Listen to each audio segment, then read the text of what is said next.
Oke, kembali lagi bersama saya Alessandro Mulya di episode 03. Bacot soal film bioskop, better dan film serial. Sedikit intro ya, mungkin ini berhubungan dengan latar belakangku sebagai multimedia yang ngomongin film gitu. Tapi dengan menjamurnya on demand film serial zaman sekarang, banyak orang merasa, dan aku sendiri gitu, sedikit tergeser ya pesona bioskop sebagai sarana hiburan audiovisual kita. Tapi apakah benar begitu? Mari kita timbang kedua kegiatan hiburan yang paling disukai di dunia ini. Jadi aku lebih dulu mengenal film bioskop. Jadi waktu kecil dulu nonton Naruto dan sebagainya itu gak dihitung sebagai film serial ya. Itu dihitung sebagai anime gitu. Aku lebih dulu mengenal film bioskop. Bahkan butuh bertahun-tahun sampai aku menemukan pesona dari film serial. Dan bahkan dulu pun tidak banyak yang menyita perhatianku dalam film serial. Hanya ada beberapa serial di TV yang aku inget dulu kecil tuh aku lihat. Dulce Maria Carita de Angel ya. Terus ada bibi-bibi yang suka gonta-ganti warna rambut itu. Dan dulu ada, aku nggak nonton tapi banyak ibu-ibu nonton dulu sinetron legendaris Tersanjung. Jadi kayak Tersanjung ini adalah prekursor dari Cinta Fitri dan Tukang Bubur Nek Haji dan banyak sinetron lainnya yang episodenya sampai ratusan itu ya. Kayaknya kalau sebuah sinetron udah sampai kayak lama banget, kamu suka, kamu nggak suka, tapi eventually ya kayak kamu bisa suka atau nggak suka, tapi you will have heard words of it, kayak itu kayak mengena di hati banyak orang gitu, kayak walaupun kamu nggak suka juga kamu bakal tahu, oh sinetron ini tuh aku nggak suka, cuman kamu tahu gitu loh, kayak bad publicity is still publicity I guess ya. Tapi itu dulu, itu film serial dulu tuh kayak lama banget episodenya. Akhirnya aku tidak keep up dengan film-film serial dulu, tetap ngomongin dulu, karena jam nontonku tuh tidak nentu gitu loh, bahkan sampai sekarang. Jadi kalau di TV itu kan kayak jadwalnya fix kan, jam 4 sampai jam 5, jam 4 sampai jam 5. Nah kalau sekali waktu aku jam 4 diare kan tidak bisa nonton ya kan. Dan aku kayak orang yang nggak naruh alarm buat film serial dan kayak lupa gitu kayak. Aku kalau tiap hari cuman inget hal-hal kayak sekolah, berangkat kerja dan sebagainya gitu. Kalau film nggak diinget. Oke, anyway, ya aku sedikit menyimpang gitu. Anyway, aku tidak keep up dari dulu tentang film serial dengan jadwalnya yang fix. Still one of the trouble to tackle until on demand game. On demand ini adalah sesuatu yang sangat-sangat game changer banget kan. Misal aku season 1 episode 1 nonton sekarang, episode 2-nya aku bisa nonton kayak 2 atau 3 minggu lagi and it's okay gitu loh. Tapi kalau jadwalnya fix, sekarang nonton episode 1, 2 bulan kemudian mau nonton nggak mungkin masih episode 2, paling udah season 3 dan sebagainya ya kan. Jadi kayak on demand nih berguna banyak bagi aku yang kayak mungkin nontonnya jarang-jarang atau bisa binge watching gitu ya, kayak maraton nonton gitu dan sebagainya. I like it personally ya, on demand tuh benar-benar mengubah cara aku menonton film serial. Nah, di lain sisi, film bioskop dari dulu merupakan sebuah kegiatan leisure, kegiatan nyantai gitu ya, kayak kegiatan libur atau kalau kamu nge-mall gitu, biasanya nonton bioskop. Selain tiketnya yang mahal, menemukan waktu 2 jam gitu untuk purely watching a movie does not come around easy. Karena kan kadang aku ya pribadi gitu kayak weekend gitu, daripada nonton bioskop, gimana kalau nyantai-nyantai aja di rumahnya kan, tidur-tidur. Selalu kayak gitu. Mungkin udah tertanam ya, apalagi kayak salah satu kekurangan bioskop juga kayak filmnya juga fix gitu ya kan, kayak oke, filmnya ada banyak dan kau bisa milih. Beberapa kali malah aku datang ke bioskop gak tahu mau nonton apa gitu, datang baru aku memutuskan mau nonton apa kayak gitu. Tapi di sisi lainnya, sisi positifnya adalah bioskop mempunyai daya magis gitu. daya magis secara sinema gitu. Dari kursinya yang empuk, terus ruangannya gelap, dingin, enak banget, dan layarnya yang besar, itu membuat pengalaman audio visual yang sangat premium, ya kan? Kayak nggak ada yang bisa nandingin pesona kamu nonton di bioskop dan nonton di rumah. Bahkan aku pernah membandingkan gitu, dua film yang sama, aku nonton di rumah, satu nonton di bioskop, and it was purely different gitu. Kayak di rumah kan panas, pakai kipas, jadi filmnya ada suara kipas-kipasnya dikit gitu, nggak sepremium itu. Ya mungkin bagi aku ya, mungkin bisa ditiru pengalaman bioskop itu kalau kalian tajir ya kan, punya kayak home cinema dan sebagainya. Kayak dulu papa aku punya speaker yang gede banget itu, kayak akhirnya kayak oke, itu pengalaman yang premium buat dia, tapi di kamarku jadinya rame banget. Mungkin tidak disarankan ya bagi kalian yang berkeluarga. Mungkin lebih baik kalau kalian hidup sendiri gitu. Karena bahkan kalau ngekos aja nyetel speaker keras-keras nggak bisa dibanting gitu. Dan ngomongin film serial seperti yang aku omongin tadi, semenjak ada on demand, this is really a game changer. Film serial sedang on the rise. Dengan banyaknya pilihan serial dengan genre yang bermacam-macam, mengundang banyak banget rumah produksi untuk naruh dana gitu.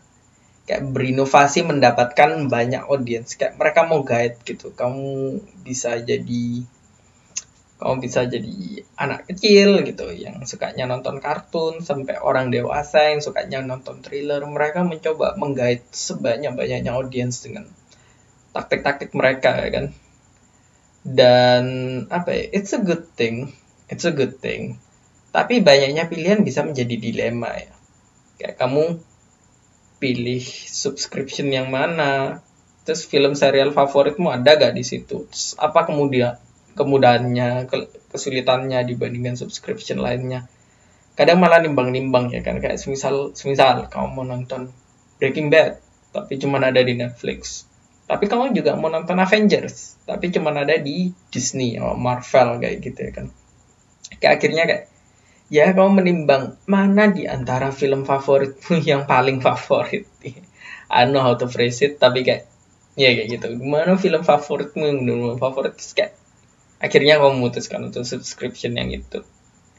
Itu adalah salah satu kemudahan dari film serial yang berbentuk on demand.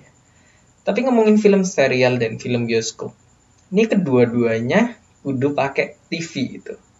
Nah, aku nih mulai menyadari kalau bahkan orang tua sekarang tuh ya, banyak yang ngomong kayak, halah anak muda sekarang lo ngapain nonton TV.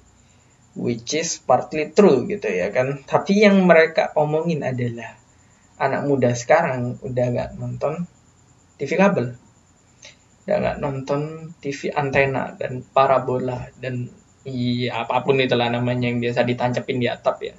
Tapi banyak dari sekarang yang tetap watching TV but using on demand. Bahkan alatnya aja udah mulai bermunculan ya kan, kayak Apple TV, kayak Mi TV dan sebagainya kayak gitu ya kan. Jadi menurutku anak muda masih watching TV but not the same entertainment as they do. We're not watching the same show as they do gitu. Jadi makanya kenapa menurutku ya, kayak ini opinion personal, menurutku kenapa net TV itu could have been bigger gitu. Tapi kayak banyak ngomong, mungkin ini udah jadi kayak semua orang juga tahu gitu, kenapa net TV nggak se-booming itu, karena mereka mengincar ya the younger generations gitu.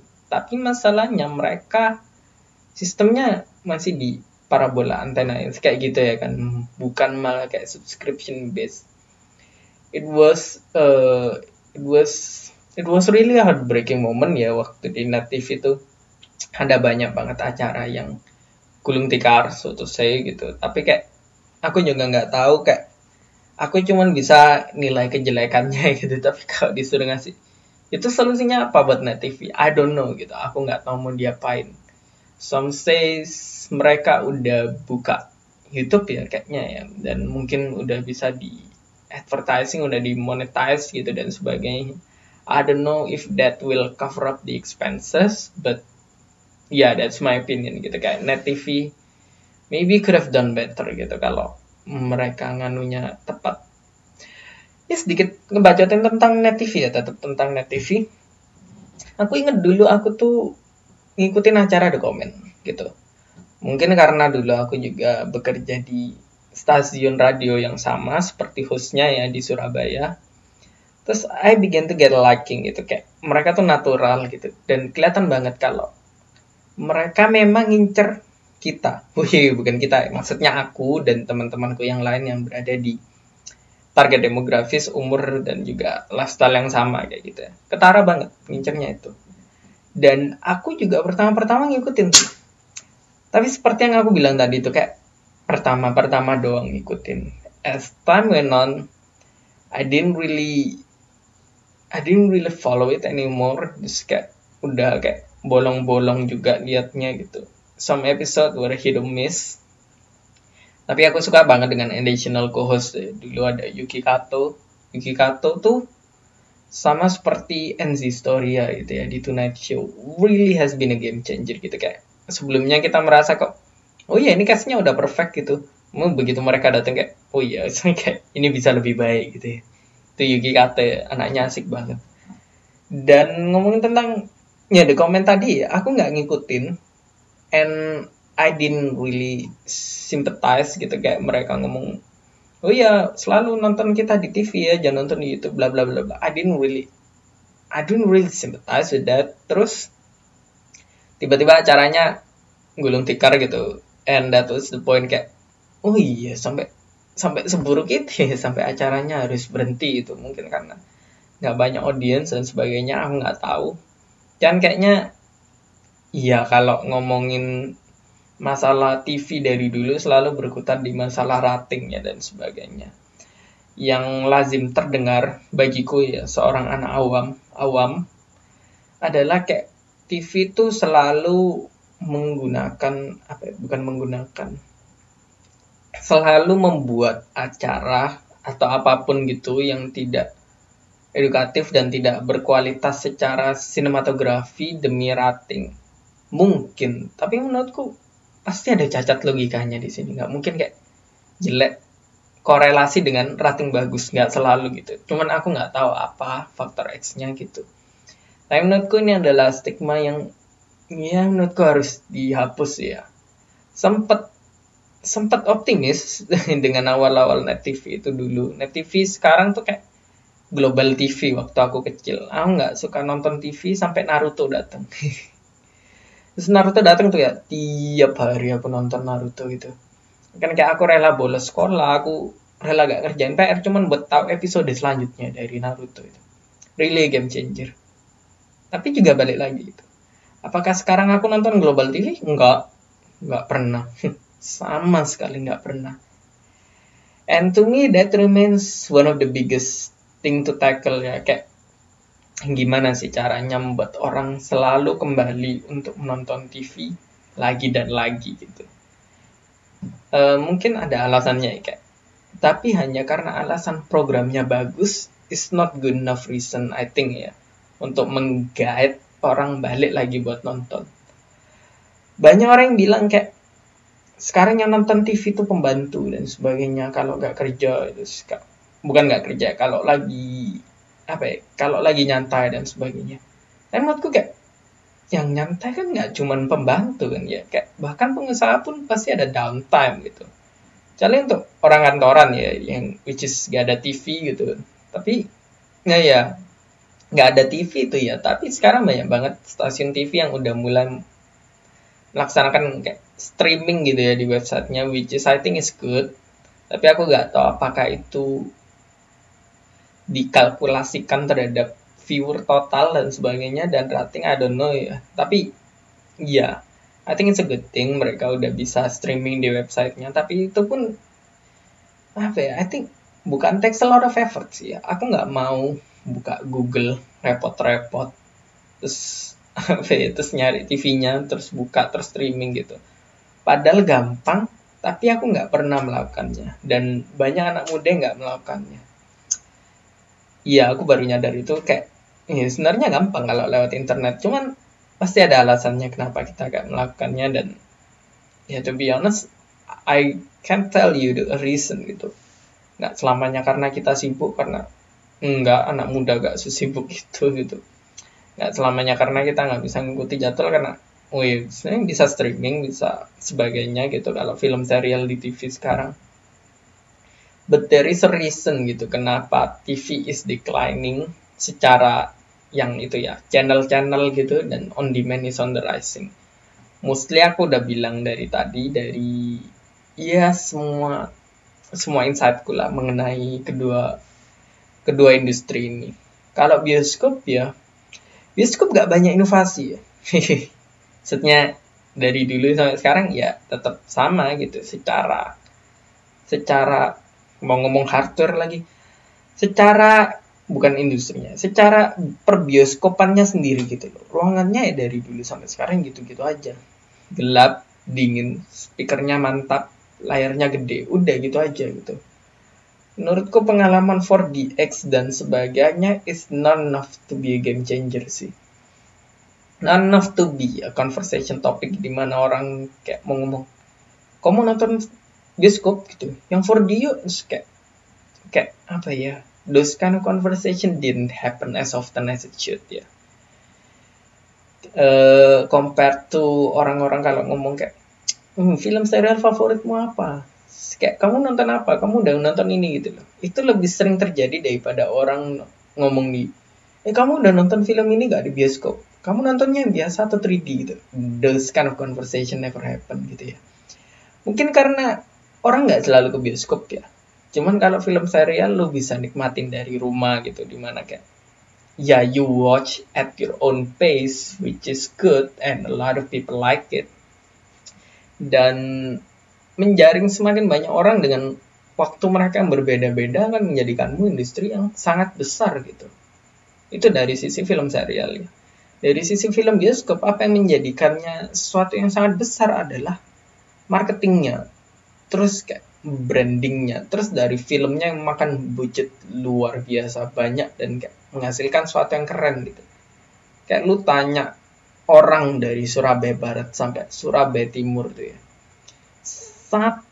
satu dari pojok ke pojok gitu misalnya, dari ujung ke ujung gitu ya, tahu Avenger, pasti semua orang tahu. Mungkin kalau lu bikin statistika 100 orang gitu yang tahu Avenger ya, mungkin yang nggak tahu mungkin cuma 1 atau 2 dan sebagainya tahu. Bahkan ada orang yang kayak nggak pernah lihat tapi tahu ya, kayak gitu. Kayak the branding is so much bigger than film serial kalau dari bioskop sih ya. Ada banyak kelebihan dan kekurangannya kalau kalian perhatikan, dan menurutku insight-nya adalah ini. Keduanya punya kelebihan masing-masing. Dengan film bioskop yang menjadi andalan saat kamu keluar, dan film serial yang menjadi andalan saat di rumah. Ini to really simplified ya, kayak nggak mau ngomongin insight-nya panjang lebar kayak tadi lagi, bukan jadi sesuatu kayak kesimpulan mungkin. Dan secara personal ya, aku sangat menyukai perkembangan kedua industri ini. Lagi-lagi dari latar belakang anak multimedia ya. Semakin industri ini berkembang, semakin banyak produser, scriptwriter, aktor, dan keseluruhan kru film ya, yang mungkin ratusan ya, yang akan terbantukan dengan antusiasme kita terhadap industri ini. Ini kedua industri ini maksudku bioskop dan serial tentu saja ya. Belum lagi dengan mereka yang akan masuk dalam industri. Kayak misal aku mahasiswa multimedia nih.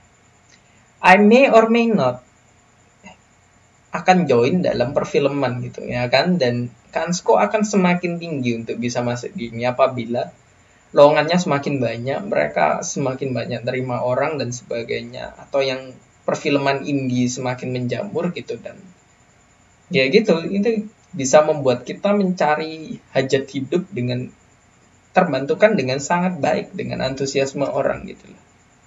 Antusiasme audiens dan yang lain-lain.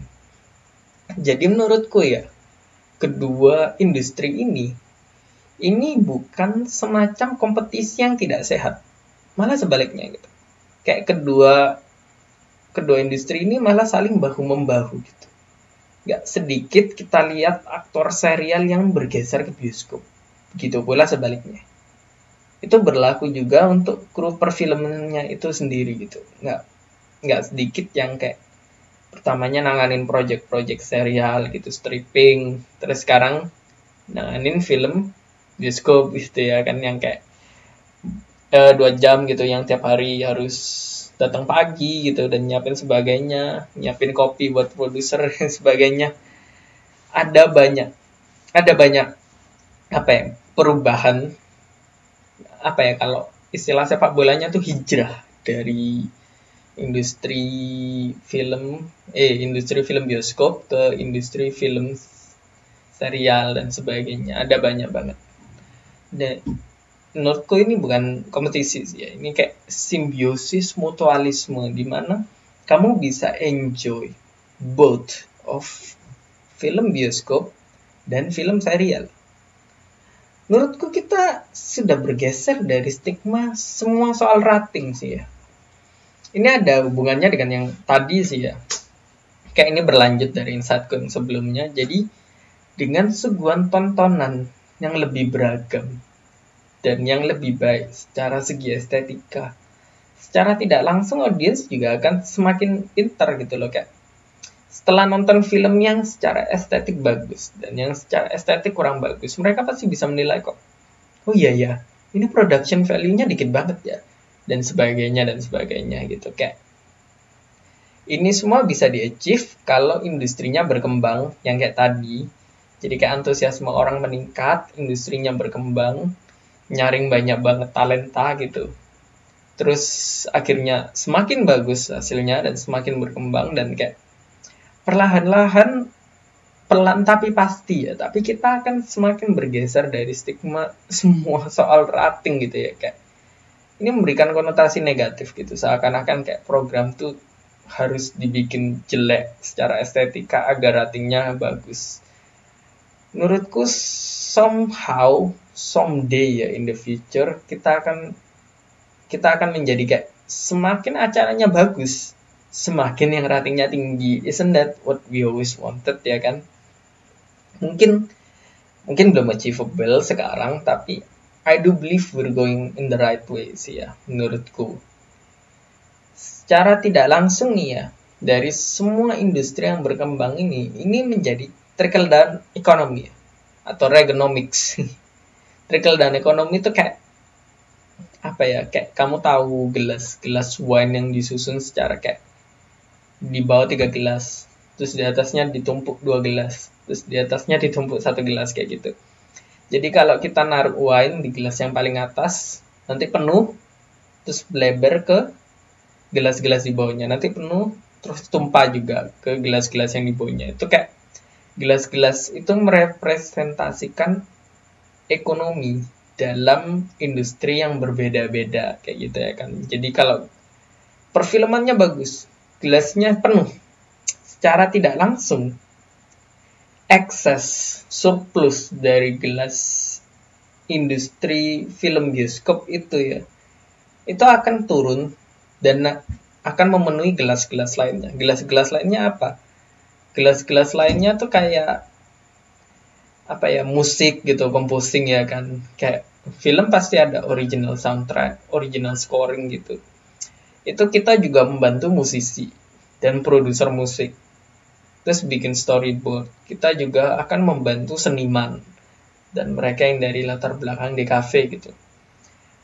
Terus bahkan ada yang pernah pakai dancer atau koreografer gitu untuk nanganin aktor-aktornya buat membuat apa ya, membantu mereka mengachieve body language yang baik gitu. Ya kan di Hollywood sendiri ada kayak pekerjaan kayak namanya accent expert gitu dan sebagainya. Ada orang yang bertugas kayak menilai apakah gerakan aktornya sama dengan apa yang tertulis di skrip ya dan sebagainya kayak gitu. Nah, pekerjaan-pekerjaan itu tentu saja sekarang belum ada di Indonesia. Tapi kayak kita melihat Hollywood yang udah lebih dulu kayak gelas-gelasnya terpenuhi semua, dan it will open a lot of creative work sih menurutku. Aku pernah bekerja di rumah produksi dari teman-teman universitasku di univ lain lah ya, di univ swasta lain di Surabaya. And it really covers a lot of creative work gitu. Kayak mereka bikin musiknya sendiri, terus apanya sendiri gitu. Dan itu bahkan dari anak-anak yang nggak berasal dari jurusan yang sama gitu loh. Kayak mereka membantu orang-orang lain dari jurusan lain gitu, musik, lainnya dance gitu, untuk bisa masuk dalam industri perfilman ini dalam cara yang baik, cara yang nyata gitu. Aku ingat awal-awal gitu ada apa ya, kayak makeup artist, tapi makeup artistnya yang perfilman gitu, dia bisa bikin kayak apa ya, dia bisa bikin kayak apa tuh ya, kayak lenganmu tuh bakal ditutupi tisu yang kayak warnanya sama kayak kulitmu, dan nanti kalau ditinju gitu bakal keluar darah gitu dan sebagainya. Itu inget aku awal-awal kayak ini keren banget ini kayak dia bisa kayak gitu. Dan dia bahkan jurusan kuliner gitu ya kan, kayak trickle down ekonomi ya, kayak yeah, not that good as a Hollywood, but I think we're going the right way. Dan sebagai audience ya, bukankah asik dan menyenangkan melihat industri ini berkembang dengan pesat gitu, dan kita bisa melihat banyak sekali film baru. Kayak dulu tuh ya, kayak awal-awal Game of Thrones gitu ya, kayak semua orang ngomongin Game of Thrones dan kayak keseruannya gitu, kayak siapa yang bakal mati nanti, siapa yang ini bakal mengkhianati siapa gitu. Setelah Game of Thrones tamat, ada banyak serial lain kayak The Witcher gitu dan sebagainya yang kayak medieval times gitu. Bahkan ada serial-serial lama yang naik lagi kayak Blackadder, The Life of Monty Python gitu. Kayak ini kayak berkembang gitu, dan aku bahkan nggak hanya ngomongin film baru tapi untuk film-film lama juga. Kayak untuk Avatar The Last Airbender tuh booming saat aku SMP sih ya. Dan sekarang masuk lagi di Netflix and it got a lot of younger kids to watch it again gitu. And I'm really glad gitu, kayak mereka bisa nonton lagi gitu. Aku sebenarnya secara pribadi ya nggak suka dengan komentar kayak, oh kamu baru nonton sekarang, kalah dong, aku udah nonton dari dulu gitu.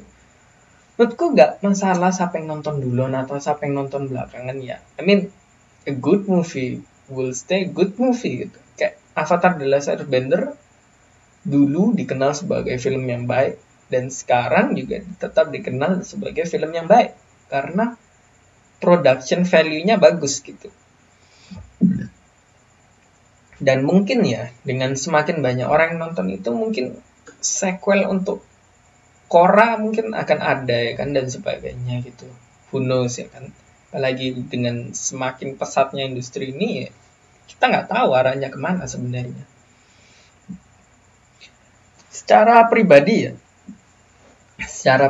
dari kacamataku sebagai audience, anak multimedia, penikmat, dan kritik amatiran ya, aku sangat antusias melihat perkembangan perfilman ke depannya sih ya. Baik secara global maupun di Indonesia sendiri sih ya. I really sincerely think that greater thing awaits us gitu. Kita ngelihat kayak film Indonesia dulu gitu. Sekarang, dulu aku nggak terlalu touch, dan sekarang kayak banyak yang baik gitu ya kan. Kayak aku inget, aku nonton film Indonesia di tahun ini itu lebih banyak daripada aku nonton di 15 tahun pertama aku hidup gitu. Jadi kayak di tahun ini dan tahun lalu gitu ya, kayak aku udah nonton NKCTHI, terus Keluarga Cemara, terus yang ada Joe Taslim sama Jeffrey Nicole-nya tuh apa, action gitu, terus filmnya Panji, Partikelir, banyak banget aku udah nonton perfilman Indonesia, and it really reminds me kayak we have done so much gitu, kita udah nyampe di titik yang baik banget gitu, and I could see nothing but greatness in the future sih ya. I think that's it sih ya untuk sekarang. Dan I have a personal message for you. I hope if you have a bad day, this helps ya. Aku harap dengan mendengarkan podcast ini, you can make a better day out of yourself gitu. Kita semua tidak luput dari hari yang buruk, dan ketahuilah kalau selalu akan ada hari yang lebih baik menunggu ya. I'm really happy that you might found this podcast one way or another gitu, dan kalau ini bisa membantumu getting out of it, I'd be really happy. I'm really happy to do it for you. And don't ever lose hope, because a lot of people love you and they would hate to see you down. Yeah. I mean, it's just a bad day. You deserve greater things in the future. A lot of people love you, and don't stop now in whatever it is that you're doing. I have to remind you each and every day that each and every one of you is awesome. Don't stop trying. Don't stop doing. Okay? I think that's it. I hope this can do you better. And kita akan mengakhiri podcast ini dengan tagline kita, in for a penny, in for an experience. Stay safe, we love you, and I'll see you next time. Peace.